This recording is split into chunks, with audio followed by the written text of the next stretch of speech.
Hey, ma'am. Hello, hello, hello.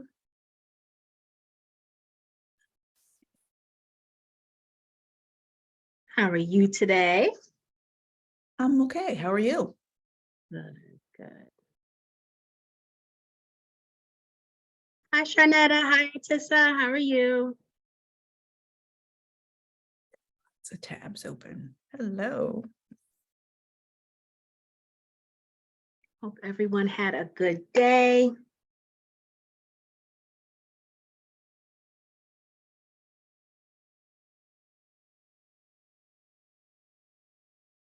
Give everyone, we're the early birds, so we'll give everyone time to get in.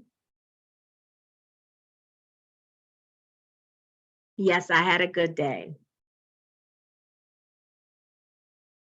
Hi, Wade.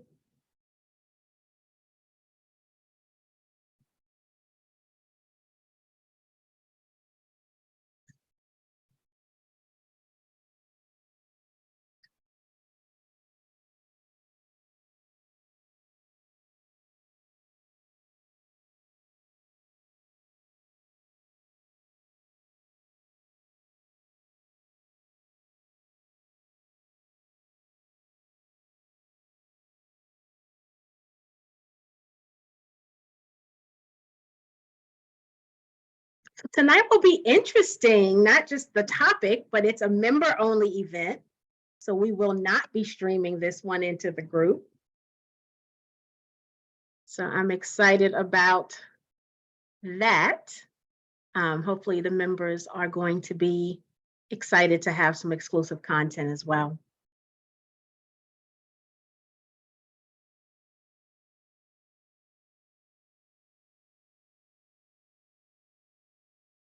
Good, Sharnetta. I'm glad you're happy about that.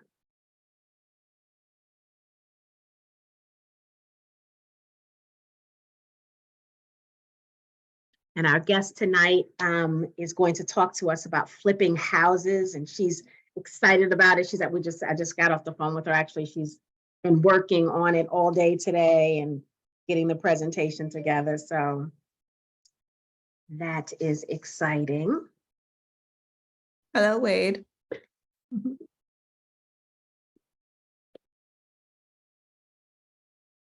That's exactly what those events are supposed to do, make you look forward to something. That's it. Hey, James.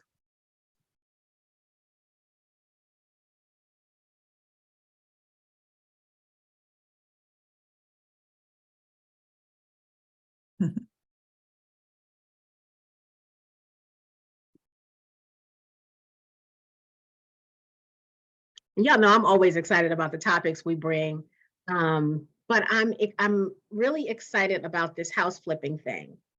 It's one of those things that, like with my investment club, we're always talking about trying it, but then the question always comes up: well, who's going to do this and who's going to do that? So it's going to be interesting to talk today and really hear what is this and that, right? That's always what we say: who's going to do this and who's going to do that? But what really are the this and that things that someone needs to do, and are we making it harder than we need to when we're trying to decide if it's something we want to get involved in? So it's always nice to have someone who's doing the thing come and talk to us about how to do the thing, right? So then we can decide if we want to do the thing.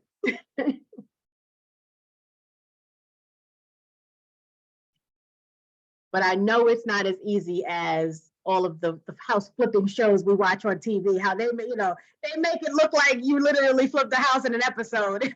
That's not true. Even when they give you timelines, I think HGTV has now entertained and humanized the whole flipping of the house. Like, it just seems like everything will go okay. Even when you hit a rough spot, it's going to be resolved in 30 minutes. Yeah. So it's going to be interesting to hear how it all really works. Yes. Hello, ma'am. Hello, my dear. Hey, how are you? Doing well, doing well. The community's just coming in. Okay. We made you a members only event. Okay. So they can really ask some good questions. We thought if we could kind of make the group a little smaller, they could ask some good questions and really, make this a good session with some good takeaways. The goal for the evening is to create some mini Ariels, right? You want to be out there doing what you're doing, girl. Hey, that's fine. So yeah, so how you been doing? I know you was traveling for a little bit. How was your It vacation? was wonderful. I'm actually just getting back this weekend, so jet lag is kicking my, a little bit, but I feel silly even complaining about it after going away and having a great time. So I'm just sucking it up. Well, that's good. That's good. So yeah, I'm down in Florida right now. So we traveling. We just purchased 59 acres down here. We're doing a development down here. And so it has been a whirlwind of emotions. The city has been so difficult, and then they're so loving and kind. Once we get here and we're on the ground, because we're traveling from Texas. And so they were like, well, we didn't know, because people just coming here and always wanting to build and build and build. And I was like, but the infrastructure is calling for it, right? You have a housing shortage right now. So we're putting homes in, we're putting a private school on the back end, and we're putting some football fields out there. So Wow. going to be something that's going to change. And then we're partnering with another group that's building on the opposite side of us, and they're putting I think it's like 150 homes in there, because there's a need for it. So we're going inside of an area where there's a need for it. And so people are now trying to follow along, trying to figure out, what are y'all doing? How did y'all get this land? Who did you talk to? I was like, it's all in who you know.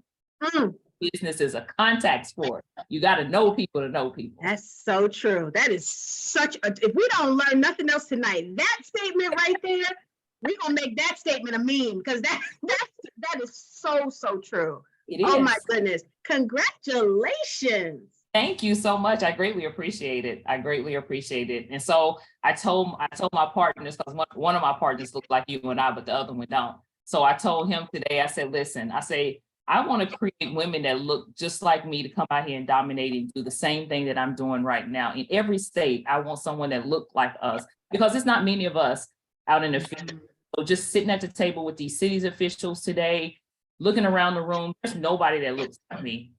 Only one, there were African-American men at the table. There were not too many African-American women at the table. So I want to change that. And I know that it's going to take a community to help change that, but I want to change that. I want more people sitting around the table that look like you and I. I love everything about that mission. Everything about that mission. That's why we're here, right? So, we are a community, a thriving community of investors and entrepreneurs here at the 10K Project. And what we do is we bring amazing people like you to the community to educate us on ways to build wealth, so that the community members can decide what resonates with them, right?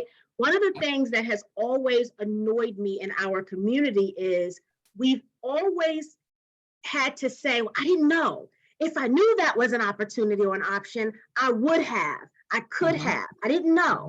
And so one of my main goals here at the 10K Project is always to eliminate that. If we don't do anything else, what my people won't be able to keep saying is that they didn't know, right? Yes. Now, they want to say, I didn't have the money, or I didn't have the time, or I didn't feel like it, or I didn't like it. That's a whole different thing. That's on them. But the information, the access should not be a reason we don't excel. And so, we are so grateful to have people like you come and share with us what you're doing, how you're doing it, giving us, a roadmap of sorts on how also to get involved and to also experience success. So thank you so much for joining us today, Ariel. I'm so excited to have come across your path. Ariel and I, guys, we are part of a coaching. We're in a coaching team together. And, when I heard her story and heard what she was doing, she was one of the first people I was like, yes, this is coming to 10K Project. We got to know how to do that thing. So thank you for accepting our offer. Let's just jump in and start. Let's tell the community a little bit about your background. How'd you even get started in this? Like, do you have a background in real estate or construction, or like what? How did you get started in this? So my name is Ariel DuVerney, and so I did 20 years in the United States Air Force. While I was in the military, I seen my Uncle Jackie, take care of our family using real estate. So when someone got into a crisis, I seen him use real estate to bail my family out of a crisis. So I got intrigued about real estate at an early age. So I said, after I retired from the military, I was going to start in real estate. So I thought that my uncle was going to be my role model. I thought he was going to be my coach. And tragically, 6 months after my retirement, we lost him. So he passed away. So I found myself on a whirlwind trying to figure out, how am I going to learn this? And so I remember that he was working with a couple of gentlemen out of Chicago and in Atlanta. So I reached out to those individuals and I said, hey, I'm Jackie Steele's niece, and he was going to be my coach. And I want to see if there's any opportunity that you would take me under your wing. I'll pay whatever it is. I want to learn the game, and I want to learn it the right way. And I knew that you guys were working with my uncle, and he only did business. He operated at a level of integrity. And so I want to be with someone that's going to teach me the game the right way. I don't want to be a vulture out here trying to take advantage of people. And so they told me, hey, come on, join the team if you want to. So I went and I set up under them for 6 months, just learning the game in and out. And so I started in Chicago. I did my first 6-figure flip in Chicago. My first flip was a 6-figure flip, which means that I netted 6 figures off of that flip. Everyone said that I couldn't do it. My mom was, I don't know if you should do that. It's a male-dominated space, but I was determined that I was going to get out there, and construction had always been something that I wanted to do. And so fix and flip just lined up with that construction background. And so I went up there, and that's how my journey started in Chicago. Wow, that is wonderful. Oh my goodness. What motivated you to be successful, right? In an area that you knew was going to be a good solution for your family, but didn't know anything about it. You know, what was that motivation, especially coming out of a 20-year military career? You know, what was it about getting into real estate that made you want to not just go into that field, but that made you want to tackle that? Because you could have done anything. 20-year military career, you could have come out and done anything at all. Why was real estate, outside of it being, you know, that way that your uncle was able to take care of everyone, was it anything about it that made you interested, just from the standpoint of the deal, or, you know, like the talking about the construction part of it? What other aspect of it, other than the financial security part of it, was appealing to you? So I think one of the things that was appealing to me is that it gave me time freedom. So I wasn't attached to a clock. I didn't have to answer to anyone. And so for me, ownership of a business was what I wanted when I came out of the military. So I knew that starting in real estate, because again, I seen my uncle taking care of our family in real estate. I also seen him being able to take vacations when he wanted to take vacations. I also seen him being able just to do whatever he wanted to do when he wanted to do it, because he had the luxury of doing it. So I got attracted to that because I seen my mom for so many years work 2 and 3 jobs to take care of me and my sister. And I never wanted that for myself. And so my promise to my mom and dad was that as long as you're still breathing on this earth, I'm going to take care of you. And I knew that real estate was the vehicle that was going to help me take care of my parents for the rest of their life. Beautiful, absolutely beautiful. And what a blessing to have a role model in your life, right? You know, like your uncle. And even though he wasn't able to mentor you, he set the stage, right? He already, his job was done. He created the environment that you knew was going to be one that you wanted to get in. And he did that just by simply doing what he probably loved doing, right? And was able to set a good example for you. And now you get to be the role model in your family and kind of take that torch. And so, you know, I can see like the younger people in your family now looking up to you, and one of them thinking one day, I want to be like Auntie Ariel, right? That has to be a really good feeling too. Yes. What?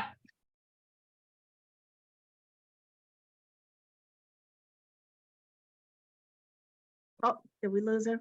Yes, ma'am. She probably had to run for that power cord. that was a oop, My power was Yes. going, that was a power There was a cord. notification on that screen somewhere. That was a battery is dying notification. I'm Right, sure you she'll were pop at back in. 2%. That's what that is. Like Yeah. that red Hello, annoying. everyone. We see you guys all in here. And you guys know, feel free to put your questions in the Q&A, in the chat, wherever you need to put your question. Because tonight's about you getting the information you'd like to take away as well. I'm going to get to some of the how do you do it questions next. Where do you start? All of those questions. So we'll give her time to come in. That's an interesting question, Ms. Sharice. I think of that as well when I don't have a home, but had home equity is very interesting. I always wanted to know how does that play in? So that's a great question. It is a good question. Hello, Ms. Latrice. Yeah, because that's one of the questions I have also is, so, you know, getting started is both the, how do you build the team, but then also, how do you buy the house, right? How do you buy it in order to flip it, in order to sell it for more? And so oftentimes we think we have to have all of the money in order to secure the property, right? And that may or may not be true. So that's one of the questions I have is, you know, I think some of the barriers to entry for people is oftentimes thinking they're not ready because they don't already have $100,000 to buy a house.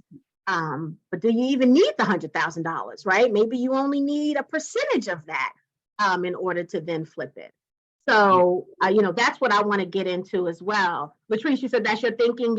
Yeah. Where do you leverage that? Like, so again, do you take out a loan? Do you, you know, again, if you're not a homeowner yourself, your own equity, but do you get a loan for the amount or the bill based upon what you're about to do with it? Is it that amount or is it just the freestanding house? Like all those questions come to mind. Yeah.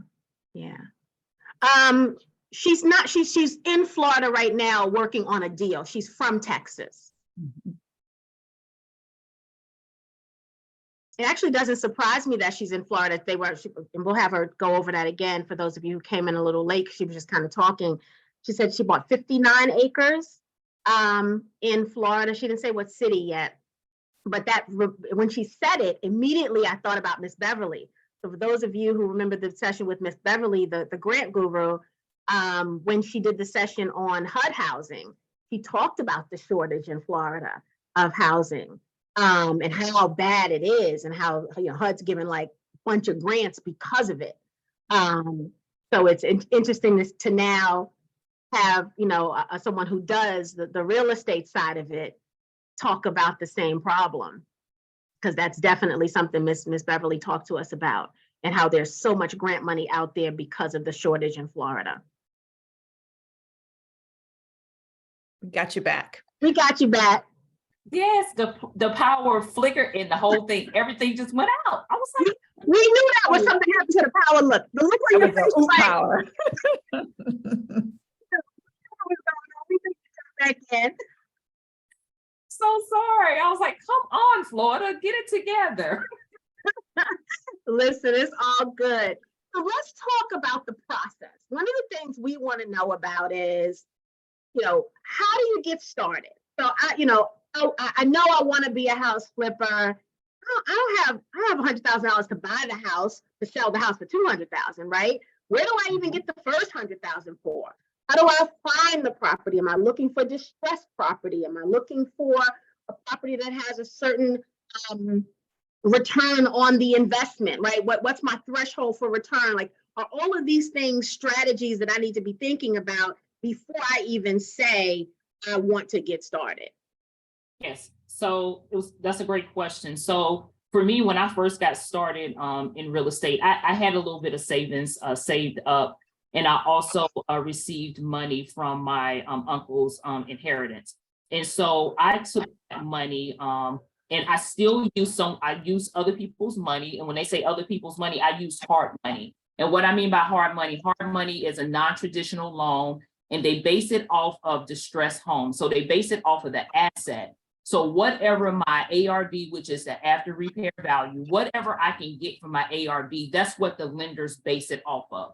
So what I did was I went to them and I told them, hey, I want to borrow the acquisition part of the deal, which means I wanted them to pay for me to get the home, but then I wanted to use my money for the construction.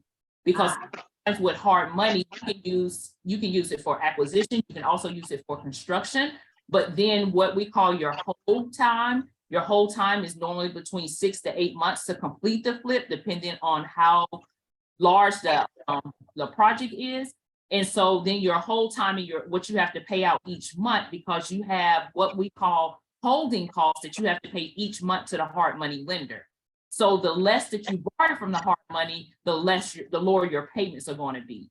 So when you're talking about coming in, I would say that if you're looking, maybe you don't have, right? Look for someone that you can partner with that has capital, and maybe you have the credit. Or you may have the credit and you may have the credit and don't have the capital. Then you look for someone that you trust, you know, and you like, and you partner with them in order to get deals across the finish line.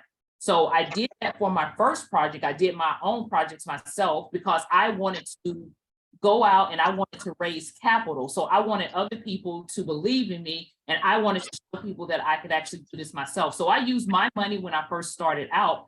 But hard money, I always say that that's the first route that people need to go, because going out, if you've never had any experience with this, I wouldn't suggest that you go out and borrow anybody's money to do this. Use hard money because they're going to do all of the reports and stuff to make sure that this asset will yield a return. And so I say use hard money first, and then when you get good at this, then go out and you borrow from people that you know. And you start building the ecosystem so you don't have to borrow that money and pay the high interest rates that they normally charge. And so, Avery, you think using hard money versus going to a traditional financial institution is better? So you can't go to a traditional institution. They won't lend on distressed assets. So hard money. Okay, I follow. You can't go to a Bank of America, Wells Fargo, a Chase. They won't lend on this asset. So there are particular agents that lenders that lend on this type of asset, and they're called hard money lenders. And so they only lend on this, and they lend to an entity. So they don't lend to you. So like when you're traditional banking, you're getting a loan for a home, it's based on you as a person, right? Your credit, your debt to income ratio, how much money you make. But when you're looking on the hard money side, they're basing it off of the asset. What is this asset going to bring the company once it's fixed up and you put it back out on the market and sell it? So that's the difference between the traditional and the hard money lending. Got you. Okay. Very, very good. I follow that. Sharice has a question. She says, is using home equity wise for house flipping? How much should you start with? So I always tell people, I don't play around with where I lay my head. Right now, other people may go out here and tell you, oh yeah, use your home equity to get started in real estate. I highly advise people not to do that, because what happens if the market shifts? What happens if there's a change in your life? Now you don't have equity in your home, and so you can't pull it out. So say for instance, not wishing this on anybody on here, but what happens if a life situation happens and you need that money for medical or something like that? Family needs it or something like that. Now you've pulled that money out to do a flip, and you may be sitting in this flip for 6 to 8 months. Now you have to wait till that project gets done. You have to wait till that project gets sold in order to get your money back.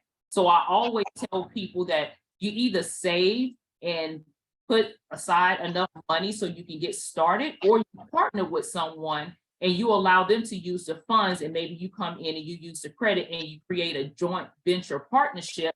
And now you can do it together. And so as you go along, then you'll start building up your capital. But I don't advise people to go, I don't play around where I sleep. Okay. No. Well, that sounds like a good rule to stand by. Yeah. Yes. Very good. So, okay. So we go to a hard money, or we figure out the financial piece, right? So hard money lending is an option, partnering with someone is an option. If you happen to, have financial assets, that's a good option. So we have the money.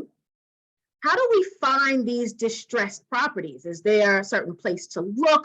Because one of the things that, and I hope this doesn't sound wrong, I apologize if it does, but we don't always want to buy in a low-income neighborhood, right? some people, like a good example, I bought my home in an area that at the time, I knew it was going to be one of those neighborhoods that was getting ready to flip.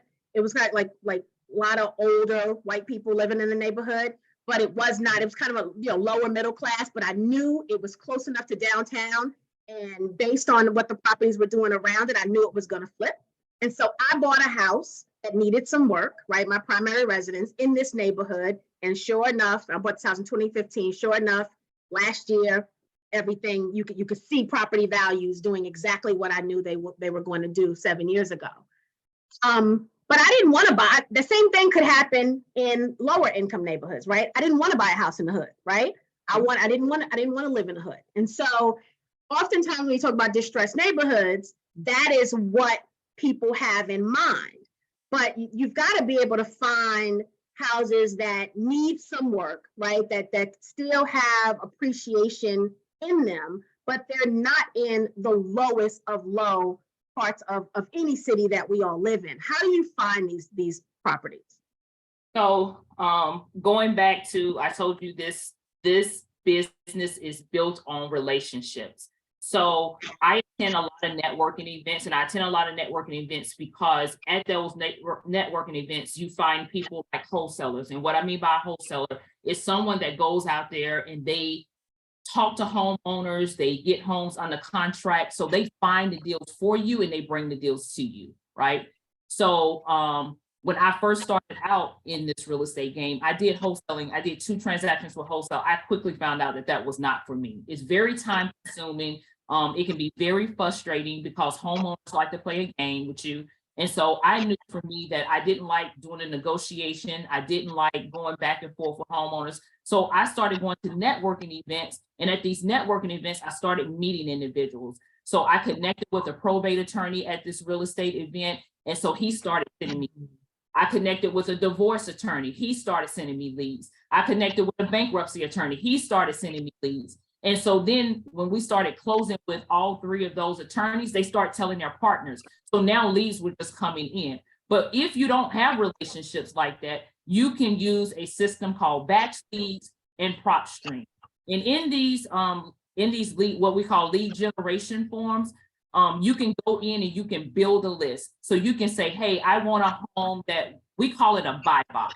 So you say, hey, I want to build a buy box for a buyer.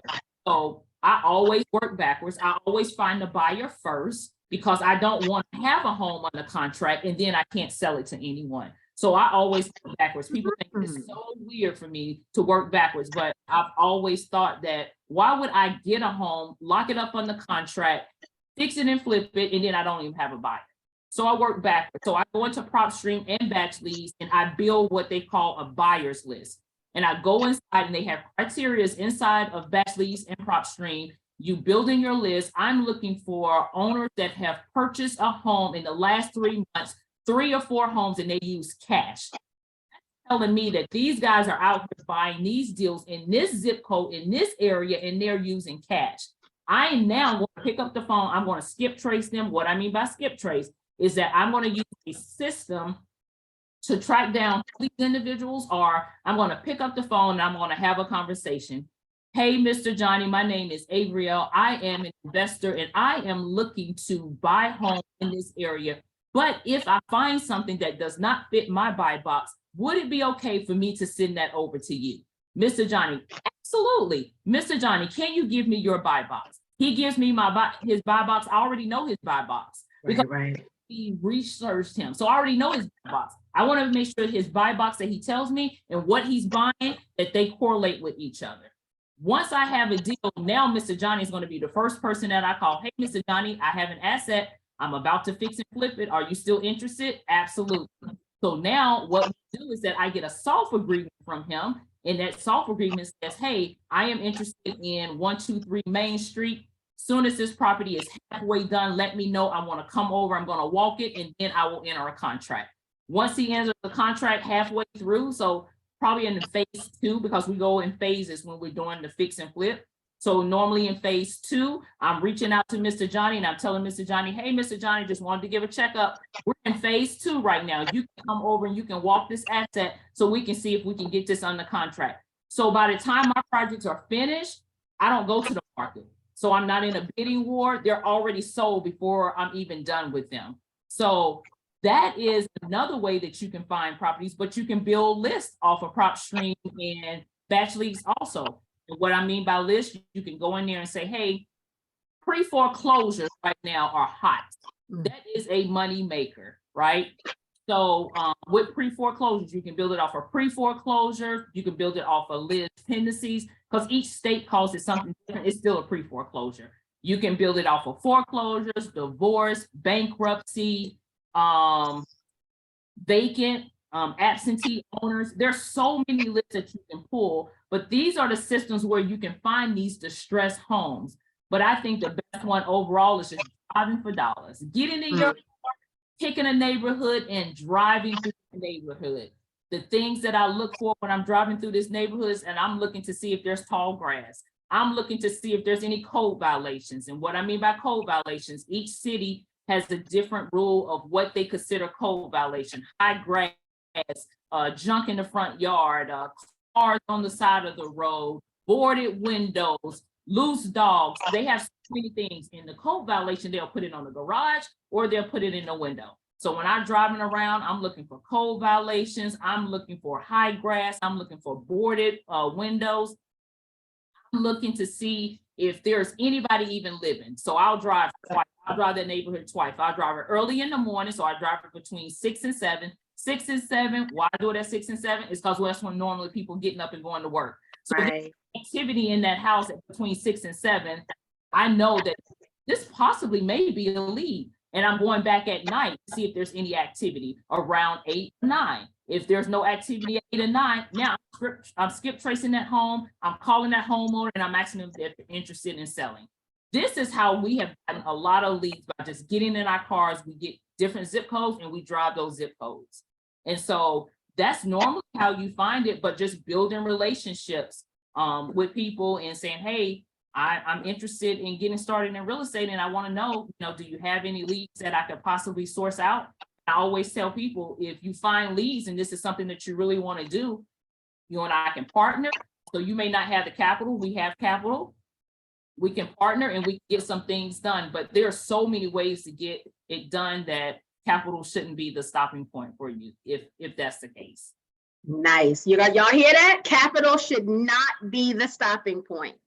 Should not be the stopping point. I love that. And so I learned about driving for dollars. I actually took a wholesaling class and learned about driving for dollars, actually with Sister Shanika. So shout out to Sister Shanika, one of the best wholesalers out there in the game.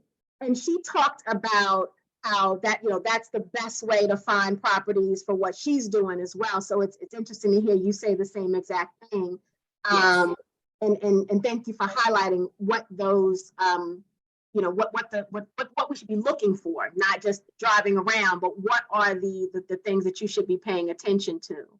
And if I can say one more thing. So absolutely. When you're driving around and some of these homes are vacant, I sometimes go to my city hall. So at the city hall, they have what they call a water shutoff. So I know if your water is getting shut off, there's problems, right? Sometimes I drive into HOA communities and I go to the HOA office and I say, hey, I build relationships in there and I'd be like, hey, just wanted to come in to see if there's any, tenants or people in the community that are having problems. Now, when I first started over there, they was like, no, nobody's having problems over here. I was like, I know there's some people having problems over here in the HOA. And I knew that was a niche. I just didn't know how to get in. Building a relationship with her. I had to go over there like 6 months straight. Just every month, I would just go over there and just check in with her. So she finally got to the point where she was like, if I give you a list and if you don't deliver and you don't do what you're supposed to do, I'm not giving you a list ever again. And I said, okay. So she gave me a list and there were like 3 people that were behind on the HOA and they were about to foreclose on their home. So my team, I have a lady on my team, she does loan modifications. We were able to stop foreclosure from going through. And so now anytime that anyone's behind an HOA, Ariel, I got a list for you. So now I just go over there and pick up the list. But just building those relationships with people, even in city hall, if they have a list of 25 or more water shut off, they'll call me and say, hey, I got a list, 25 people got their water shut off. and it's been 2 months now, you might want to check on it to see what's going on. So just building those relationships, now people are sending you stuff. You don't even really have to go out and look for anything because things are coming to you now. But at the beginning, you have to do the work, building those relationships and show that you can actually go through with everything, and then they'll start sending you stuff. Wow, that's the flex right there. That's it. Wow. Wade has a question. Wade said, is using my life insurance policy an option to get capital? If so, what's a moderate risk way to use it? So again, I don't like to use, I don't teach this, right? So I don't teach to use, I know there's a lot of people out here that teach you to use your life insurance, to use your house, to leverage in real estate. I don't teach that. So Wayne, unfortunately, I wouldn't be able to tell you, because I think for me, the life insurance, your home, all of that stuff needs to be saved for a dire emergency. And I think just getting with someone, maybe if you don't have the capital, again, just getting with someone that has the experience, that is doing this and that has capital, and maybe they can partner with you until you can build your capital up. But I can't co-sign for that. I think that shouldn't be a way of getting in, because it's a risk, right? It's a risk on either way. But I think that if, God forbid, if something was to happen on this side and you really and truly needed that money, I wouldn't be able to sleep at night saying that I told you to use this money and now you really and truly needed it and you're inside a deal. Because if that deal, because the market is shifting. Right. So now if the deal doesn't work and you can't get it sold in 6 to 8 months and something happens, now you're stuck. And so I don't want you coming back saying, well, Ariel, you told me. So I just highly suggest that people don't do that, and you just partner with someone, or you just build up the capital enough so you can get started. Because right now, most of the hard money lenders that I'm working with, you need $30,000 to $50,000 to get started, right? So if you don't have that $30,000 to $50,000, again, I go back to there's so many creative ways that you can actually partner with people and get a deal done, that you don't have to risk your home or your life insurance policy. So that's what I want to say on that. Yeah, and I love that advice. I'm going to jump in and co-sign that because even reading the question, it felt uncomfortable reading it, right? And so if even reading a question sounds like, and it has to give you pause, right? And so I think we have to remember, whenever we're trying to raise capital for anything, I think we have to remember what things were for, right? So when we think about tapping into our retirement savings, we have to think about, do we have a plan B for retirement? Because this 401k plan was for retirement. So do we have a plan B if we touch it, right? This life insurance was for, a catastrophic emergency, or do we have a plan B if we use this? And so I think we always have to think, we should, in my opinion, be responsible enough and have fiduciary responsibility to think about that before we touch these assets, right? Because these are assets also, before we touch these assets in a way that may not benefit us in the best way. So while, yes, you may be able to tap into your life insurance and get money, you want to, it probably would be a last resort for me, right? Because I agree, life insurance for me is about, obviously the burial process, but then what am I leaving to my heirs, right? I don't want to tap into this resource that I'm supposed to be leaving for my son and my grandson, only to now blow it on possibly a deal, and then something happens to me and they don't have anything. So we just have to think about, do we have a plan B when we are, touching certain assets that were meant for, a different purpose. So Wade, I agree. That makes me, it would be maybe, option 39, right? But it wouldn't be option 1, right? Think about what the other 38 options are for getting the capital you need to get started. Yes, but there's a lot of people, right? And so I always go back to the mentoring and the coaching and stuff, because there's a lot of people that are teaching how to leverage an insurance policy. And so I have a lot of people that reach out to me and like, hey, I got an insurance policy and I have this amount of money in it. I want to pull this out and I want to, and I'm like, I don't do that. So I'm sorry, if you want to work with me, we can work together, but it's going to be on a different strategy of how we get to the finish line, because I never want it to be where we risk what you have built up and then this project doesn't sell and then you have a life altering situation, and then now you don't have any capital at all. And so now you're trying to find out where you're going to find capital to get this life situation handled while we're over here still fixing and flipping. And then you can't even focus on the fixing and flipping because you're focused on the life situation that you have. So I always tell people, I don't teach that, so I wouldn't be able to tell you what would be ideal amount that you need to pull. Yeah. So Wade appreciates your honesty and your transparency. He says you've given him some key points to consider, and he appreciates the honest request, the honest response. You're welcome. Lisa says, how do we contact you if we'd like to partner with you? So I am going to have, I am creating a partnership with your host here. And so that partnership will be released at the end of this month. So she is going to get all of the information. And so we're going to have different programs where you can partner with us. So I'll have coaching programs. I'll also have a course that we'll be launching. And so she will be giving you more details. I know she said that she'll probably have me come back on and talk about each one of the programs, but we are looking to host that, well, launch that the end of this month, probably the 26th. That's the date that we're focused on. We're trying to get all of this background stuff done. So good. So yeah, so guys, so Ariel she's got some good stuff for us, right? And so as soon as we get that over, we'll either bring her back to kind of talk, introduce us to each product so we can ask questions specifically about that, but be able to give you all the links to those things so that you can have access to her and all of these opportunities. But I'm super excited about this because I believe that this is going to be the blueprint that we need to get started. Like it's going to give us those steps on how to get started and what Avril's built. I mean, you hear her talking, right? What she's built is this, amazing organization where she's put the work in and she's built the relationships and, to be able to learn from someone who's already done the hard work, the heavy lifting. That's going to allow us to not bump our heads as much, right? Because she's bumped hers. And so she's going to be able to tell us how to avoid bumping ours. If we listen, we won't bump it as hard, right?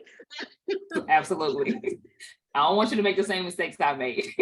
Right. So let's talk about a little bit of that. Let's talk about some of the risks. I also want to get into the fix itself, right?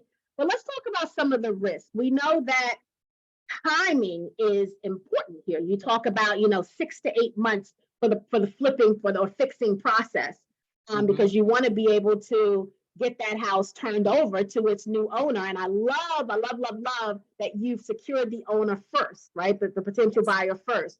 But what are some of the risks that you faced?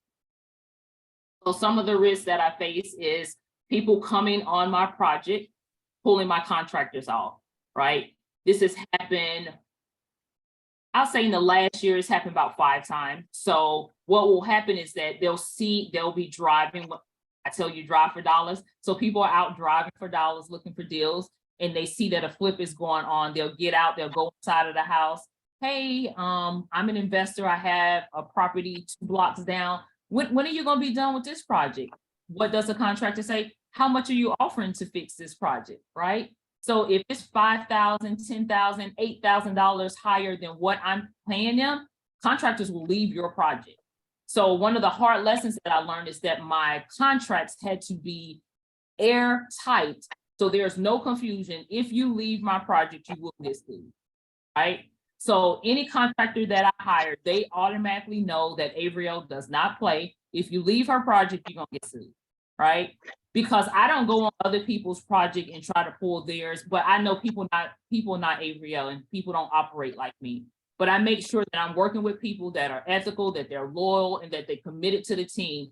We hired them to get this job to the finish line, and it's unfair for them to be offered someone walking into my house that they're working on and offering them more money, and then they take that and then they abandon my project. So that's one of the things that I ran into. Just unethical people was another thing that I ran into. And my first year in, I bumped my head after coming back from Chicago because I was flipping in Chicago. I came back, I said, oh, I can do this. I did 2 in Chicago. I said, oh, I got this. I went to Texas and bumped my head and ended up in a lawsuit. And had a realtor that thought that she was going to be slick. And so we were partnering on a deal. The contract that she wrote, because I didn't know then, the contract that she wrote, the company had not been in business for 2 years. And so she wrote a contract with me, a binding contract with me saying that, hey, this is the company or the entity that we're going to be flipping in. And so after I decided that I was going to ride down just to see what was going on with the project, I discovered nothing had been done. Tried to call her, telephone number had changed. I called her broker. Her broker told me, hey, you're going to have to take this up in court because we don't have anything to do with this. Oh, okay. I filed a complaint with the state. The state forwarded over to TREC, which is the Texas Real Estate Board, and they opened up an investigation. I filed criminal charges against her. She got arrested because she had a fiduciary duty not to do those things. And so now she's paying back the money that she actually stole from me ×3 at this point in time. So it would have been easier for her to give me my money back. But since she wanted to play and told me that she was going to file me in a bankruptcy, I said, oh, okay, I'll see you in court. And so that was another situation. And so those are the top 2. The other things are just, I mean, they're ministerial stuff that you have to deal with, the nuances of the business itself, material, contractors stealing materials off of your site. So it's just so many things but I don't allow that to stress me out because I know that the reward at the end is going to be better. So if I catch a contractor stealing now, because we have security cameras. So as I went along, I started. And so now, we have cameras in all of our projects. So if we catch a contractor stealing, then he's immediately terminated. If a contractor shows up late, he gets fined $500 the first time that he's late. The second time he's terminated. So I don't play around with these contractors. You're either going to do the job or you're not, because every time that my project is not being worked on, it's costing me money. And so if you're not working, you're costing me money, you got to go. So then I'll have another contractor come in. And so a lot of times they'll tell you, hey, to hire a new crew to come in, then it's going to be, a lot more money. And so what I do is that I line up 3 contract crews for each one of my projects. If the first one falls, I'll go into the second one. If the second one fails, then I go into the third one. But I've never had to get to the third one. But you always want to have something set up. So if anything happens within your project, it doesn't stop the transaction. You can keep going. Very good. Sis got it together, y'all. She fining them for being late. She got it all the way together. Yeah. But because these contractors, they're something else. I mean, they'll show up late to your project, then they'll tell you that they were there and they really wasn't there. And then, when we have inspections that are scheduled and then the work is not done, and I'm like, okay, you're costing me money. So I had to implement something that would hold their feet to the fire. And so they have incentives too. So if they finish my project early, then we give them a bonus. So depending on how fast they finish it. But the requirement for the bonus is that we have to pass every inspection the first time with no work stoppages or no dings.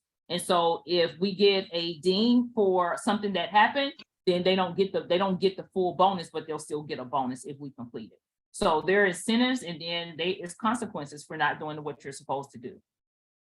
Nice. Very good. Talisha, did you have any questions? You've been quiet this evening, my dear. No, I think this is very interesting. Just listening to the process. Again, we're seeing this from the glorified HGTV, where they just always have everybody ready. There's always some amenable person there. And even when there's strife, it's resolved in the very next episode after that commercial. It's like, oh, okay, we fixed all those. Oh yeah, we had little things on the windows, 7 of them, and now they're drastically disappeared. So it's always very interesting to see that there are mitigation plans in here for those things. And you're looking at it from not only from the beginning, but throughout the entire lifestyle of the project, because that's like you said, you have to finish. It's not just acquiring and you have to finish and then getting it over the finish line as well. Absolutely, absolutely. And that's the most important thing, is getting it to the finish line. So whatever you have to do, and I didn't just learn this overnight, right? This was trial and error. So each project I learned something different. And still in each project that I'm doing now, I'm still learning something different. Like right now, we're in the historical district. And so I'm in this historical district, right? And so they have a way of how they want to do things, and it's either their way or you get penalized for it. And so we've bumped our heads a couple times in this neighborhood, but the payout on the back end was worth the bump out, right? And so, yeah, so every time that we learn something new, we just add it to the SOP. And so we learn every day. Every day we're learning something new, and I'm happy to be learning something new. This is wonderful, and I love that you're documenting the process, right? And refining it on every project, because that's only going to make you better at the end of, at the end of this, at the end of all of this, right?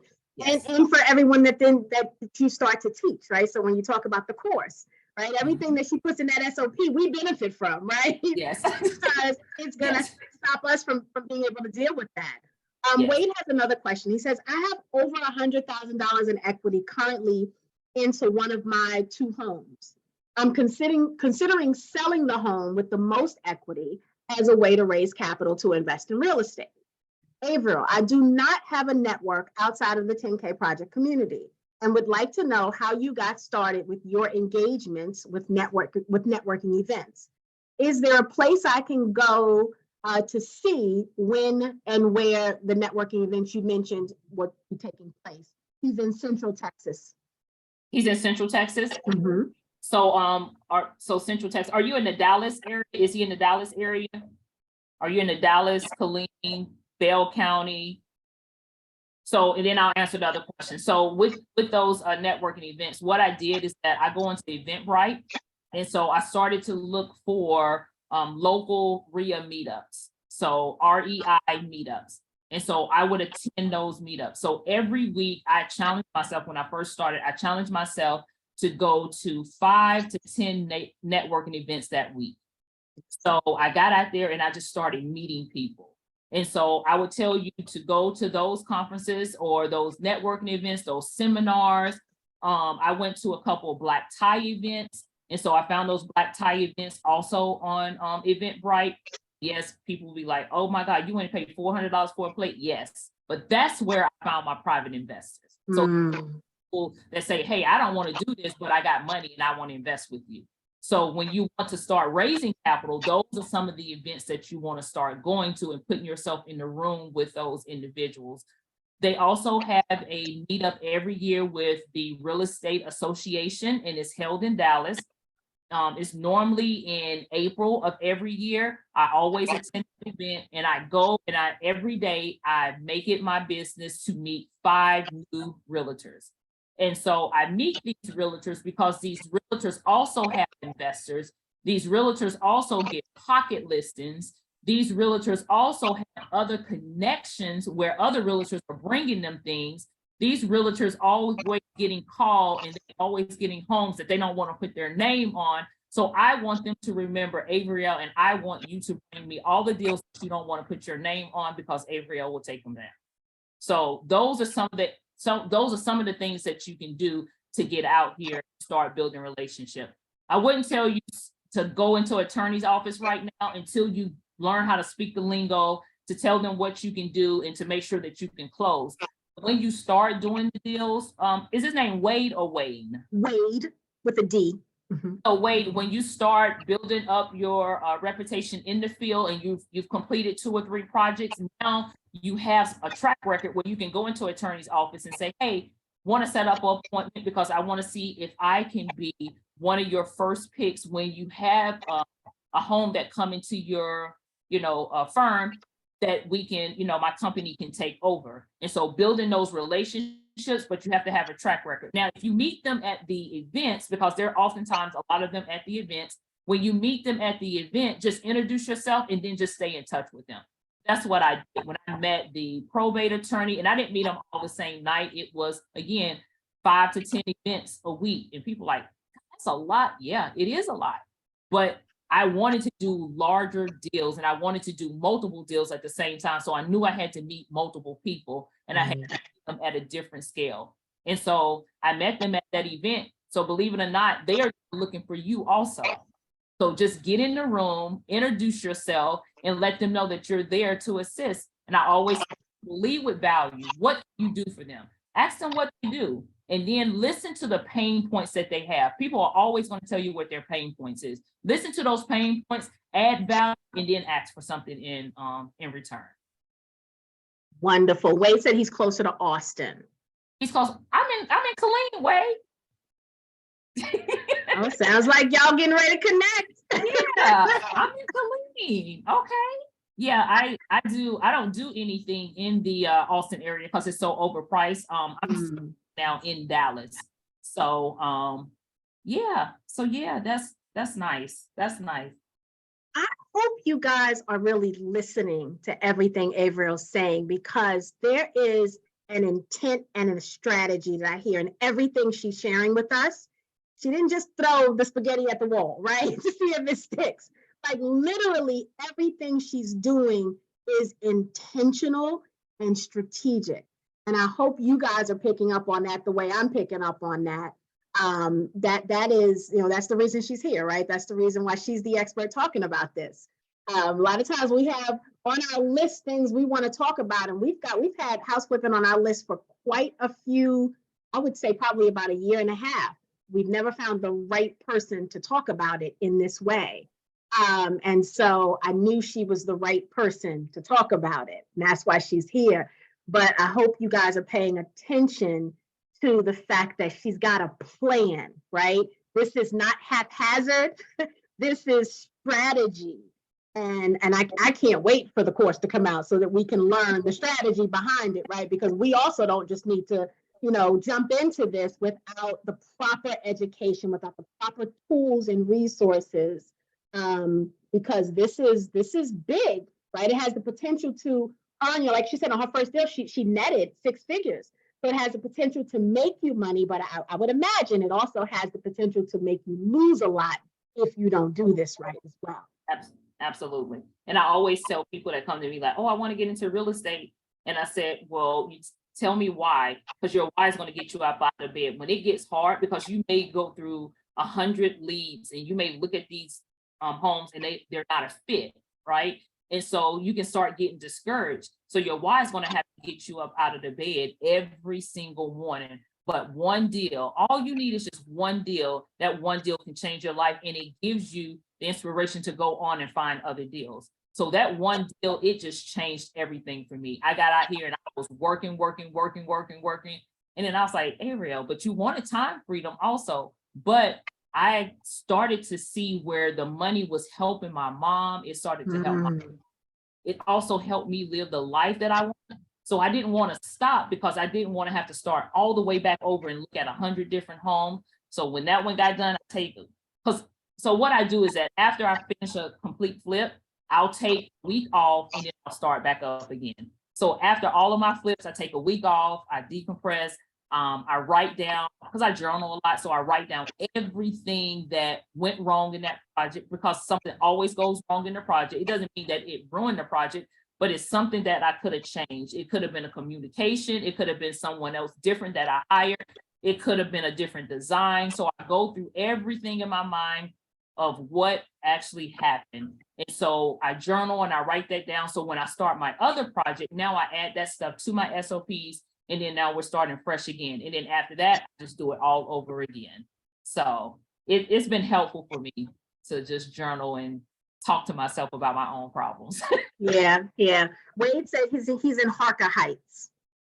I'm in Killeen. That is crazy. So I want to talk about the budget. So when I think about, again, we watch all the shows that come on HGTV, right?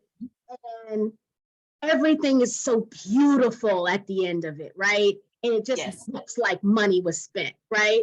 Yes. How do you avoid spending a lot of money but making it look like a lot of money was spent, right? How do you avoid the budget, the dreaded budget, and making the budget, not exceeding the budget? Let's talk a little bit about that process.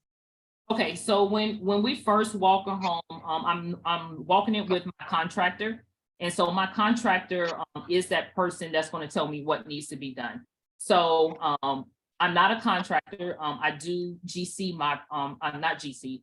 I oversee my project, so I'm a project manager on all of my projects. So when the contractor is walking it, he's going to tell me what the subs are going to charge me and everything. So in my mind, when I first get the listing, I'm looking at it, I'm pulling the comps. And what I mean by comps is that I'm looking for 3 to 4 homes that were sold in that area in the last 3 to 6 months. And now I'm comparing it with what I have and the work that needs to be done from the pictures or the videos that I receive. And I'm looking at the material or the finishes that those homes put in it and what I'm trying to sell my home for. I'm going to take some of the finishes out of each one of those homes because I want my home to come in. Say if I wanted to do high end, then I'll do high end finishes. I want to come in the middle. I do a mixture of the high and the low, and it gets me to the medium. Or if I just wanted to, where it's going to be a rental, then I just put rental finishes in there. But where I get my key from is the buyer. The buyer is going to tell me what he's going to use that asset for. So if he's going to use it for a rental, I know I'm not going to put top line stuff in there as for a rental. If he's going to use it for Airbnb, I know that it needs to be mid-grade because it's going to be a lot of wear and tear. So it's a lot of turnover in the house. If he's just going to take it and potentially owner finance it or do a mortgage wrap with it, he could potentially do that for like his corporate lease people that come in. He could be doing for traveling nurses and doctors. So the buyer is going to tell me what needs to go in there, and the comps are going to marry with what the buyer is telling me. And then at that point in time, now I know I can go to my contractor and say, hey, this is what the buyer is doing. This is what the market is calling for. We marry it together, and that's how I get my budget. So we never overspend on budget because we know what the end buyer is going to do, and we know what the market is calling for. So we put those things in, and so when it hit the market and the buyer says, hey, we're here, I already know what he wants in there. And so people are like, how do you do that? You find your buyer first. And your buyer first. Buyer first. That's a business principle. I'm like, again, you don't ever build or do anything with a business until you have your audience. That's why you do customer discovery. That is why you need to have a person. You don't build it and they'll come. That is a lie. You ask them what they want and you build it to their specs. Yes, absolutely. Yeah. Yeah. Wow. Very, very good. Wade's asking for your contact information. So I think so I'm going to send that because I was going to send that to you, and I think she's going to send out the contact information. Yeah, yeah. We'll get everything over to them. Yeah. Okay. Yeah. So I want to make sure that because we've already made up a plan what we were going to do. So I want to make sure that I'm respectful. So I'm not ignoring you, Wade, but I just want to make sure I'm respectful of what I told Ms. Rivers that I was going to deliver. And so we just want to make sure that I deliver that. But she's going to get you all of that information. Yeah. I promise, Wade, I won't keep it to myself. I promise. I promise you, brother. Oh, goodness. Any other questions for Averill? Sylvia said, is this open to New York as well? Yes. So, I mean, Sylvia, she's teaching, she's going to teach us, through her coursework, teach us how to fix and flip. And so, these principles don't have a boundary. They don't have a state line, right? There may be some laws that are very state to state, but conceptually, we should be able to take 90% of these principles and wherever we live, be able to apply them. Yes. Yeah. And of course, the lending requirements are different in each state, right? And so what I'll be teaching inside of the course with the lending, I have a lender that's coming in and they are going to talk about the lending aspects. I have my attorney that's coming inside of the portal. They're going to teach you about the asset protection side, because when I first started, people were like, oh, just build an LLC and just throw all the houses in the LLC. What happens if you get a lawsuit, right? So you get a lawsuit and you have all of these homes in one LLC. they're not only going after 1, 2, 3 Main Street, they're going after 5, 6, 7 Main Street, they're going after 7, 8. They're going after every asset that's in there. So I found that a lot of people don't talk about asset protection. So my attorney is going to come on. She's going to talk about asset protection. They're going to talk about protecting your brand, because I had someone, once you start getting on social media and you start showing your track record, you start showing what you're doing, you'll have people that now want to build a business that's identical to yours. And so I had someone that tried to build a business identical to mine. They tried to use my name. So it was brand confusion. So I had to end up doing a trademark on my business in order to protect what I had already built. So I had a trademark attorney coming in. She's going to be teaching about the branding and the protection of your business. I have a credit specialist that's on the team. He does the restoration repairs because a lot of people come and their credit is not good. So now he's going to work to get you where you need to be for the hard money lenders. And then now we can actually work together. But in the interim, if there's something that I can assist you with as we're going through the course, now we can partner together, we can work together. So, and then I have people that are coming in and we're going to teach about, I don't do wholesale, but I have somebody coming in and teaching about wholesale. I have somebody that's coming in and teaching about creative financing. I do creative financing also, which is another monster within itself. But creative financing, you can close any deal with creative financing. The deals that we have in Dallas right now, we use a creative strategy called Novation, which means that we didn't have to go and buy this home. We partner with the homeowner and we asked him what he wanted at the end. He told us what he wanted. We signed a binding contract and we got to a JV agreement. We're fixing up the home. When we sell the home, we're going to give him his money and we're going to take our money, and so we didn't have to take out a loan on that asset. So creative strategies are a way to get more deals done also. So I'm excited about this project. I didn't really want to do it, but I was forced to, because people were like, I need to know how to do this. And I want to see more people doing it, but I just didn't want to, I guess I didn't want people just coming back and try. I think I struggled with that for a little bit. If I could be transparent, it's a safe space. I wanted to be. This is the safe of a space that you're gonna get, girl. So you know how people get out there, and when they don't have success, they want to blame people. Yes. So I didn't want to be the person that they got out there. Well, I took her course and I didn't do this and I didn't do that. And so my business coach told me that it's not your responsibility to do all of the work. People have to do the work. If they purchase it, you must tell them that they have to do the work, right? And so I was like, okay, because I got so many people that come. And again, I want to do this because I want to see more people of color in the field. It's not that many. And this was life-changing for me. And I want to see it for others that look like me. And so this was the reason that I said, I'm going out, I'm stepping out on faith. And I know that I'm going to be protected. And so took me a long time to step out on faith to do this, but I'm stepping out on faith and I'm doing it the right way. And I'm partnering with people that I know and I trust and I've built relationship with. And so your host has been amazing. We built relationship. And she was like, I don't want you to come outside of my community and teach. And I said, absolutely, anything for you. But I'm working with people that I know for a fact is going to bring the people in front of me that are interested in what I actually have to offer. So yes, so yeah. Well, I appreciate it, and thank you for taking the assignment, right, and honoring that, because you're right. People will blame, right? They will, but I agree. It's not your responsibility. You've committed to giving the information, right? And to helping them understand all of the roadblocks, how they can be successful based on the things that you know. They're going to bump their heads in different ways, possibly, right? So you can't avoid all of that. And they will, and like you said it earlier, they have to decide the why, because that's what's going to get them up when it gets rough.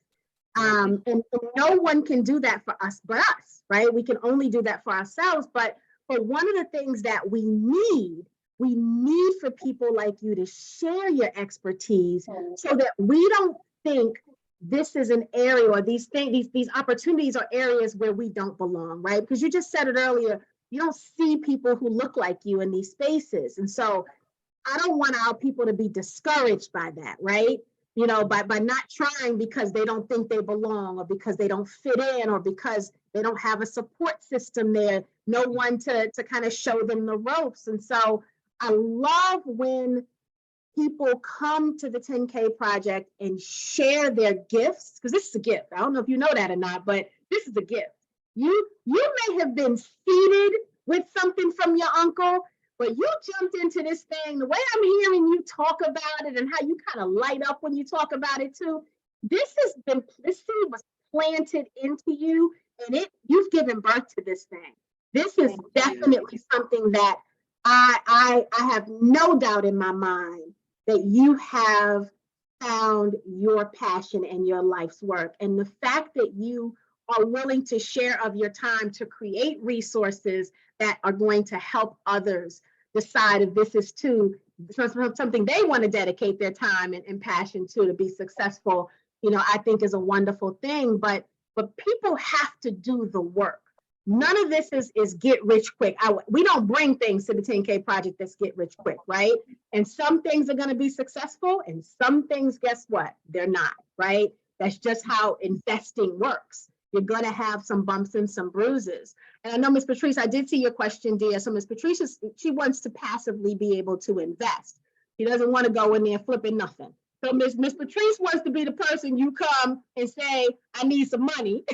Yes. Ms. Patrice wants to make sure that whatever you're presenting to us gives her the opportunity to be an investor in some of these deals. Absolutely. We will have an option, and I shared that also. So I'll give you a little sneak peek. So we're going to have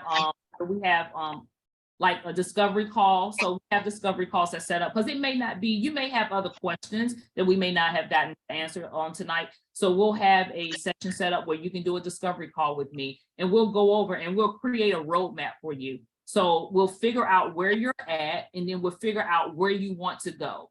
And so once we figure out where you want to go, we'll create a roadmap for you. And that's something that you'll get 72 hours after the call. And it shows you exactly what you need to be working on, so you'll be ready to start investing. We'll also have the course that I'm teaching in the 16 modules. So it is packed with a lot of information. I have experts coming in, because I don't deal with the CPA, I don't deal with the taxes and all of that. So I have the specialists coming in, and they're going to teach you about the strategies that they use to save me money. Because believe it or not, my first year, I was like, oh yeah, I made all this money, and I got a bill from IRS and say, hey sis, you owe $60,000. So that was my first year finding out, okay, you better be paying taxes out here, girl. So what are you doing? You making this money, but you got to be paying taxes. So then I hired a CPA. So he's going to come on and he's going to teach you the tax strategies, how you should be structured. He works hand in hand with the attorney, so we can make sure that you're structured correctly, because you may start out as an LLC, but then quickly need to go into a C Corp. They will look at everything that you have going on, and they will build that out. So I'm bringing in the people that are going to teach you the right way. And I'm going to teach you fix and flip from start to finish. And then we also have opportunities that are coming in where you can work with me, you can shadow me. And so we are doing a day of shadowing with Ariel. You can do a weekend of shadowing with Ariel, or you can do a week. Or there's an opportunity where we can work through the whole entire project together from start to finish. I'm sitting down with you. We are going through everything. We're building it out. My team is coming in with me. We're building it out. We're going and we're hitting the ground. We're door knocking. We're driving for dollars. We're going to the city. We're building relationships with the city, the contractors. We're vetting contractors. I'm doing the whole 9 with you. So that's a project. I mean, that's going to be an opportunity too. And so, yeah, we have a couple of things coming down the pipeline. I have a conference in August. And so we're doing a conference in August. So there are a couple of good things coming down the pipeline, but I promise you, I'm going to share everything with you. I'm going to share everything with you. I got a feeling Wade wants to do that shadowing. Wade wants to do the shadowing. Oh my goodness. Okay, we've got one more question. I want to be so respectful of your time. And I know you out there in Florida doing that deal. So I want to be very, very, yeah, what you said, let's go. I knew it, Wade. We've got a question that says, are you primarily doing deals in Texas? I think it's good that you mentioned that the market might be shifting. I'm in California and a flipper since 1999. So like you, I've seen a lot and done quite a few deals. Are you seeing a lot of foreclosures on the horizon? And you talked about the pre-foreclosures a little bit, but you want to talk a little bit about the market itself? So the market is shifting, and the market will continue to shift. So as you can imagine, when COVID happened, everyone took those forbearance. And so everyone thought, hey, the bank is going to give me time. They're going to put this on the back of the loan. Well, some of the lenders decided that they were not going to tack on the arrears to the back of the loan. So now people are finding themselves in foreclosure. So I have a team that does nothing but foreclosure. So we have 9 ways to stop a foreclosure and assist a homeowner in order to keep a foreclosure off of their credit.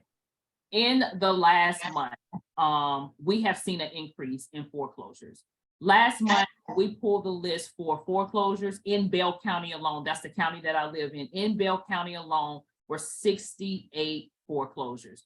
The auction happens tomorrow. So my partner is going to the auction on the homes that we were not able to save. We're going to go to the auction, because a lot of times when they get that notice of foreclosure, we call it ostrich in the sand. They put their head in the sand and they want everything to go away. So we go out there and we try to work with them to see, and we have some that come around and say, hey, yeah, I want your assistance. I want, your help. So we have a whole team that does nothing but foreclosures. That's it. And we have a whole team that does tax liens also. So with the foreclosures, it's going to be an increase in foreclosures. Foreclosures is going to be where it's at probably for the next 8 months, because you're going to see more and more banks that starts to say, hey, we want our money. So the foreclosures are increasing. And so that is a good way to get into the market, because with the foreclosures, you can stop the foreclosures and then you can sell that to an end buyer, which means that it will be a wholesale transaction for you. So that's a good way, if you don't have capital, to learn how to do the wholesale dealing with the foreclosures and then start stacking your money that way. Wow. Oh, he said NODs are on the rise in California as well. Yes. Wow. Okay. Yeah, foreclosures it's ugly. I assisted a young lady. Well, she's not young, but I assisted a lady about 3 months ago. She put solar panels on her house and her mom was sick, and she tragically lost her mom. And so she found herself in foreclosure.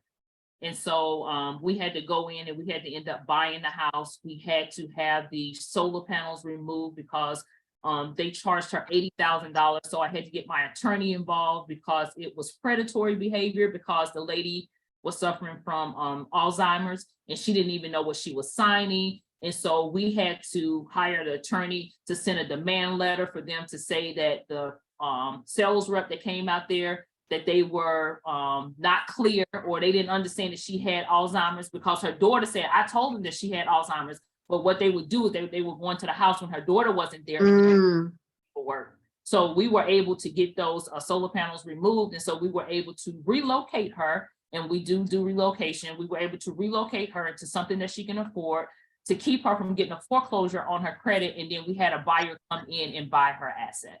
So, but foreclosures are on the rise everywhere, like auctions tomorrow in Bell County. So it was 2 homes that we have not been able to help, because the homeowners didn't want any help. So I want to see what the starting bid is going to be tomorrow on those foreclosures. So I'm going to watch it to see. But it's sad because now they're going to be put out in 72 hours after the auction because they didn't want help. And you could have helped them. I could have helped them, but sometimes they can't see that.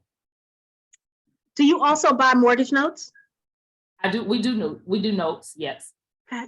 We do mortgage wraps too. Okay.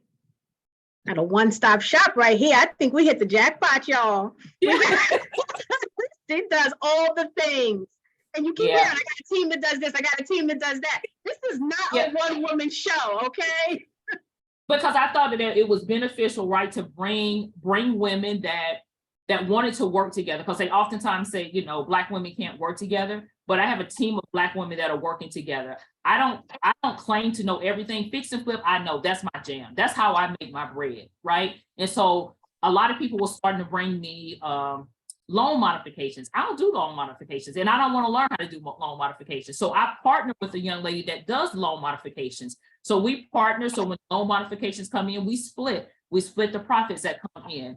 But because it was people coming to me, I go out and I seek people that I know that are experienced, that are professional, and that they're not going to come in and just take from the people that need help. And so I partner with those individuals. And it's the same with the credit restoration.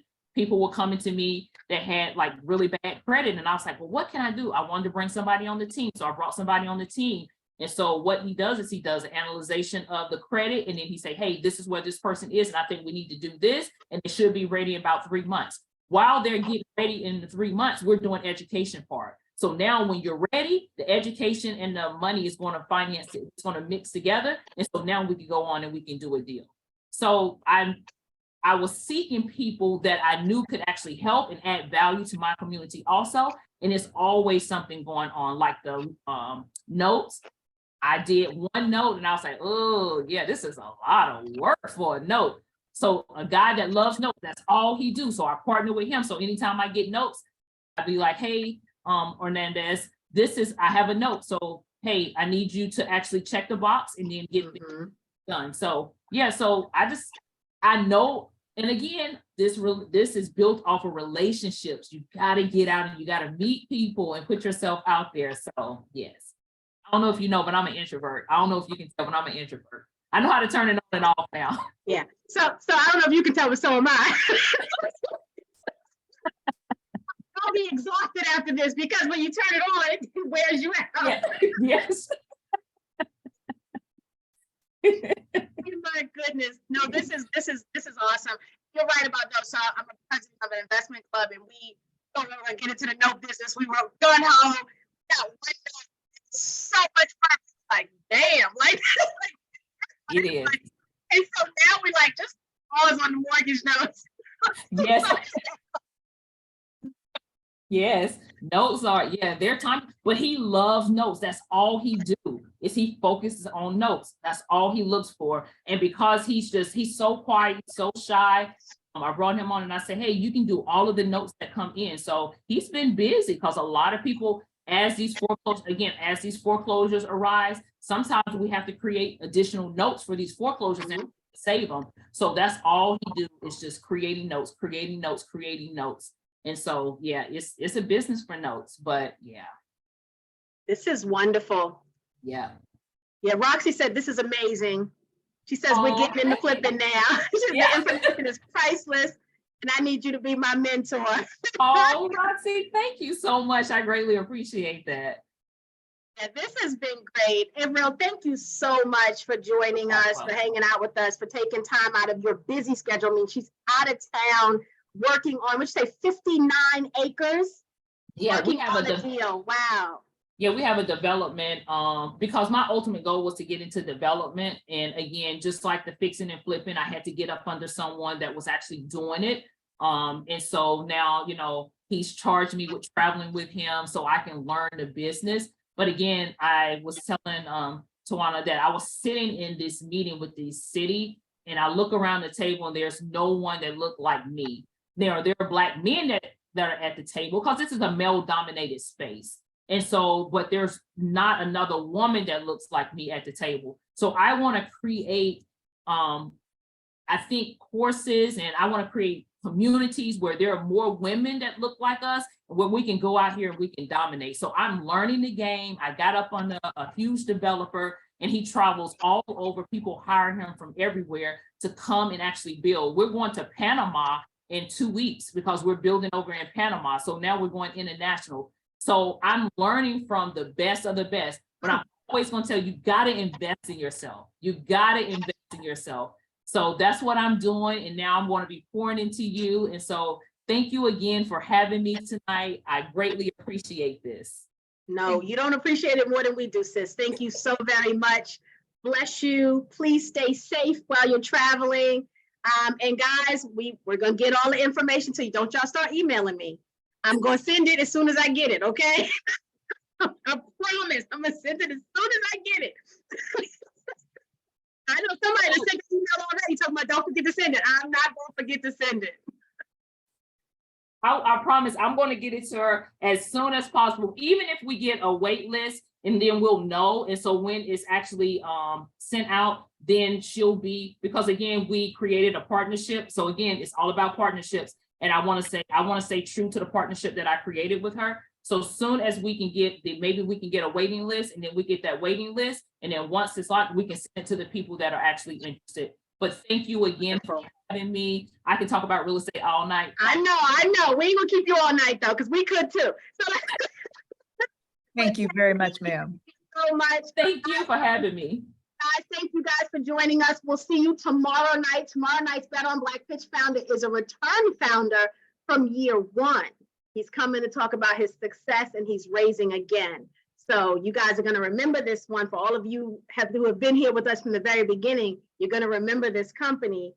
He came May of 2021. So one of the very first that we had pitched to us. And so please, for those of you who can join live tomorrow night, 8 p.m. Eastern time, please join live. If not, do not hesitate to watch the replay. There's a time sensitivity to this one as well. So I really want y'all here live with me tomorrow night, but if you can't come, I understand. But thank you for coming tonight. This is going to be great. We're going to get this replay out to you guys who were able to come, but maybe came a little late. It'll be in the newsletter. We'll get that out. And thank you so much again, Ariel. You're welcome. And you will be back to the 10K project. I don't think they're going to let me not invite you back. Absolutely. I'll come in whenever you invite me. I'll be there. All right, my dear. Thank you so much. Have a good evening, everyone. Good night. Good night.